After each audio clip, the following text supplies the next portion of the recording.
سود کې هر قسم معاونت کول مدد کول دا ټول منع دي که یو سړی داسې معامله کوي چې دی سود لیکي دی سود خوري نه معامله بل څوک کوي خدای په هغې کې منشي دی ده باندې ملامت دی د لپاره دا لیکل هم جایز نه دي دا شان بل کس ورته لاره ښیي څوک د دې نور چې څومره کمیشنیان وغیرې د هغې ټولو لپاره دا اخیستل صحیح نه دي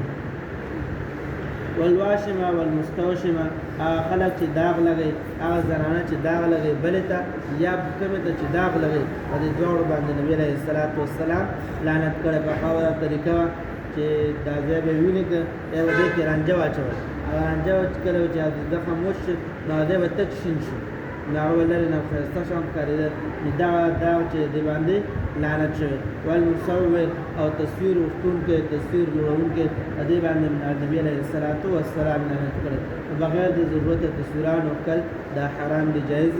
نه دی اگر که هر څوک کې بعضې خلک وایي پلانکي عالم تصویر وباسي لکه پلانکي عالم بالفرض زنا وکړي نو ته ورته جایز دی بل څوک ورته جایز نه وي دا شان د چا په تصویر وکړلو سره تصویر جایز کېږي نو تصویران حرام دي جابر رضی الله عنه فرمایي چې نبی علیه الصلاة والسلام د فتح مکې مکرمې په کال باندې وفرمایل په مکه کې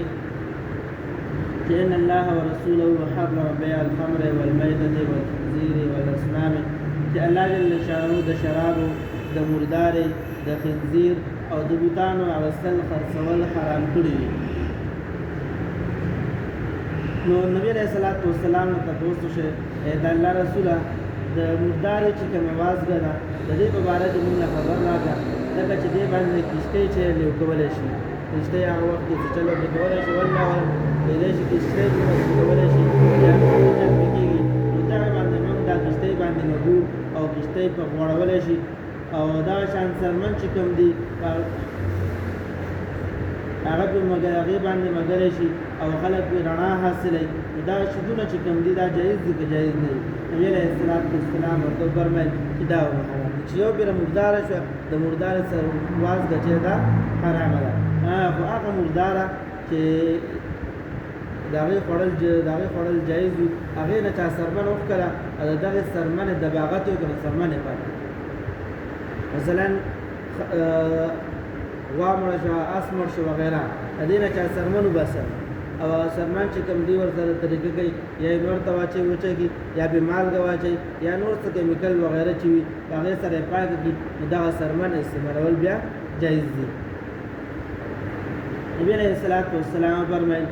چې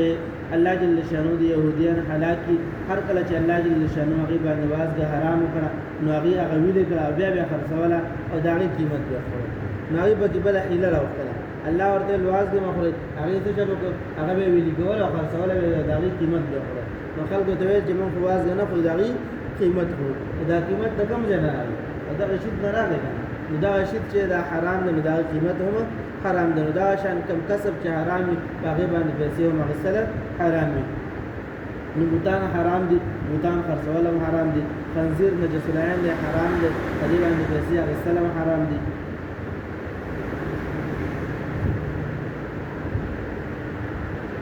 دا شان جابر رضی الله عنه فرمایي چې نبی علیه الصلاة والسلام د سپي د قیمت نه منع کړې ده او دا شان د پیشو د قیمت نه هم منع کړې ده د پیشو خرڅول دا چې دي مکروه تنزیه دي د دې پیسې اخیستل یا نور علما فرمایي چې جایز دي او مکروه تنزیه دي نو پکار دی مطلب دا چې پکار نه دی بچاو کو نو مکروه تنزیه دي